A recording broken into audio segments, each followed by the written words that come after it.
The only thing that is positive is the observation of the enemy. When people talk about, what's positive about any of this, is the observation and the discovery, which is now, I'm glad to say, going on, of the fact that you now know that there is a parasite among you. You see, it's like the table of 12, not realizing there's a Judas. It's like a criminal conspiracy in which you don't even know, who the element is. And remember, it's often a culprit, a perpetrator, a predator within the body politic. This, of course, taken to its fullest concomitant, it's about the genes, again, that we all contain an alien DNA, so it's very easy for people of a stronger alien persuasion to work on us, because we have something of them inside of us. I mean, there's so many ways to look at this. But more akin to what you were talking about is, you see, yes, it is very difficult for these people, and that's why it has taken so long. Because remember, the world was a very different, kind of world, even 100 years ago, when our fathers worked on the fields, and died in mines and died in factories. And just pushed horses and plows on the fields, to move us into the new age where the technologies are now restored and so on. But these people, they have had great successes as well.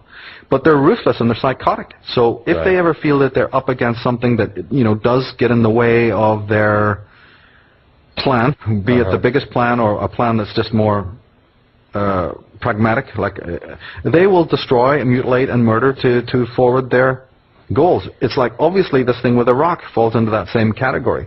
It's only part of a greater plan, but in order to move the plan forward, look how ruthless they have been. Yeah. So it's been like that all down through civilization. Yes, they targeted the Druids and wiped them out. That was a huge, positive success for them. That's always been something that's a marked, success. That's why they did it. They had a very, very clear understanding that if such people existed, not a single one of their acts of sorcery would have continued, you see. Not one of their monstrous paradigms or any of their cities, these ugly, filthy, rotten cities that people think are so wonderful and normal, or any of the kind of farming, you see, or any of the relationships that we have to nature would simply not have been permitted by people who were in tune with the earth and who knew what was what. I mean, just cut it right down to there. Yeah. They certainly would not have been able to work on the human mind, which is a form of attack that has happened since the advent of the cities, and since man has been, clustered in these awful towns and cities. The next step then is to work on them as one herd, indistinguishable of class or, creed or whatever, anything else. They all come under the one leash at that point. Well, that also wouldn't have been, permissible. It wouldn't have been possible with a kind of a priestarchy that knew what was going on and who warned its people about this kind of thing.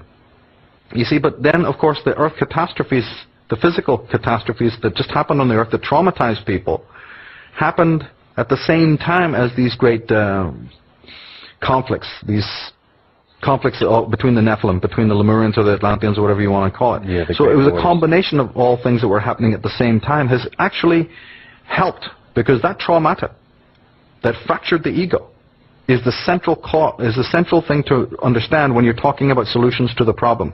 Because if your patient is already basically psychotic and only held together with the thinnest glue, and that any kind of trauma, any even minor trauma, can split his consciousness again, you've got the perfect mannequin. You've got the person who can be completely controlled, you see. And unfortunately, maybe it wasn't their cause that did it. They didn't cause this, but it's a byproduct of the age of catastrophe.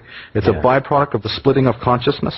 That person is now so existentially weak, so psychologically impotent and infirm, that of course they're going to believe in all this Christian crap and this Judaic rubbish and this Arab, what do you call it, this Islamic nonsense, or any of the other religions and all the other little splinter groups. And look at all the sects and cults and bullshit that's in our world.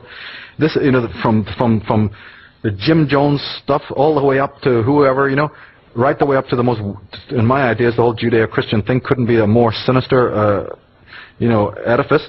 But why does it exist? It exists because people, in a state of almost complete and utter blindness, believe literally that the Pope is some sort of holy person, or that Jesus is going to come back and save their ass or something like that. So we're dealing with people, you see, who are equally, maybe that's wrong to say equally, but I would say almost as insane as the people at the top of the pyramid.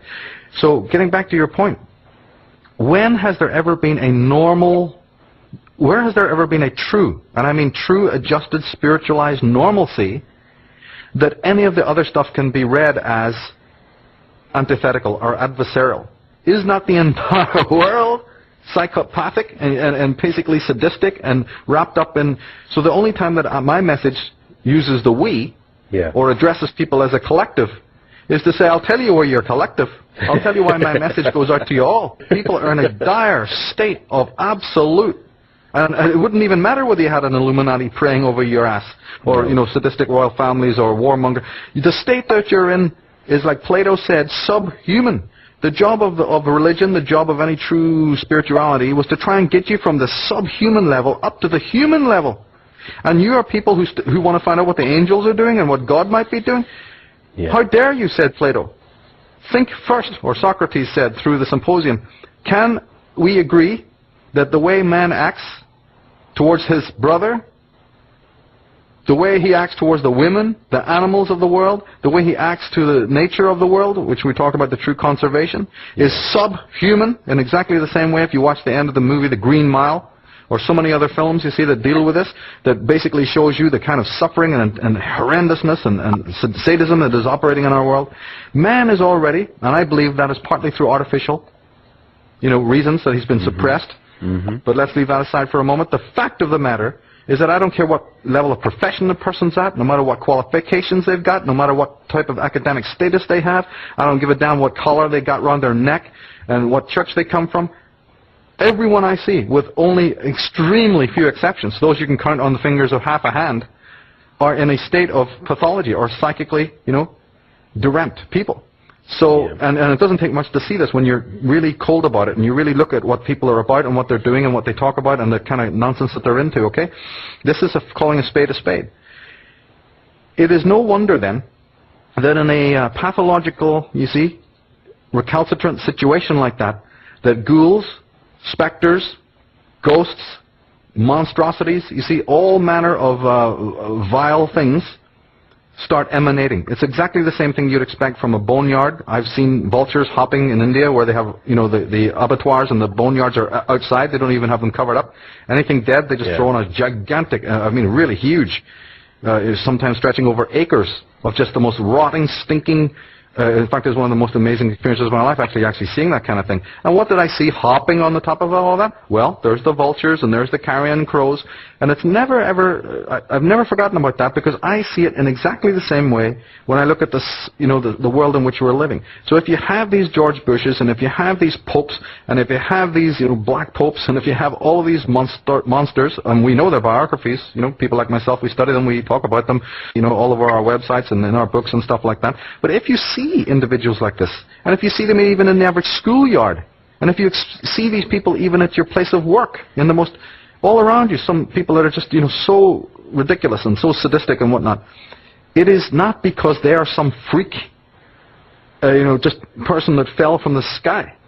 Yeah. They are an outgrowth of a very, very toxic situation. And therefore, the only way that an individual can change that situation is to change themselves. There's no we about it at all. You have to, just like I've always used this analogy in the movie Nostradamus, when the whole city he's in, and it's been a while since I've seen the movie, so I can't remember where he was exactly, but plague has come to the entire city. And everyone is dying, and also everyone has gone kind of mad, so they're running around with insanity, you see. And what does he do? He goes over by the well, he strips himself off completely naked, and he brings up the, the clean water that's still clean from this well, and he washes himself off. And the camera pulls back because it wants to give you, the makers of the movie are trying to communicate to you an incredible metaphor here. And that metaphor is a real metaphor. And that is that no matter how bizarre, and believe me, just need to watch MTV and you'll find out that we're pretty bizarre. You just need to watch what's coming out of Hollywood and you think, how more weird can it get, right? Yeah. Or you have to watch it and you go downtown and listen to what people are talking about any given weekend. You can pretty tell me it's bizarre, all right? So here we are, and you're in the middle of this. You're in the middle of this absolute chaos where people are pretty much teetering on the edge of total pathology, total insanity. And, even a lot of the people have known this for a long time, so they're on medication. It's all over. They're self-murdered or whatever, description you want to give to it. The only answer is to do this concept, like this Nostradamus character is doing, and that is find the well. Find the still spot point. Right. Find the center, water, which you have within yourself, or as Joseph Campbell would have said, find your bliss, and go there. And it can be many things that bring you to there, but it will not be the same for Michael as it will be for Adam. It will not be the same for the person who's listening to us right now as it will be to their neighbor. It'll be different. Don't expect a one-size-fits-all, A to Z sort of, directory as to how to do this. This is the beauty of the shamanic way. It's the beauty of the individual way. And that is that, it's individual. There was one crazy horse. There was one Jesus Christ. There was one Buddha. You know what I mean? There was one Merlin. There was one King Arthur. Why is it one? Because that's the whole message of history, is that it's the individual. So anytime that you hear the we, the us, and the our, particularly, of course, it goes without saying, when you hear it coming from a major situation in which, like, say, we were using Gore as an example there with this new little clique, this new little thing. Yeah. What is that? That's another we, our, us. That's another man, another animus figure, another godlike figure, another priest, another sorcerer, you see, standing up on stage, waving his wand, talking about some traumatic thing. Number one, he's leading you away from your personal consciousness. It's always an external, they want your money, they want your checks, they all want you to focus on some external, global issue, so don't look at the psyche. Number two, he is a steadying archetype, or because he represents the father archetype, they pick a man and pick a politician who will, have those characteristics.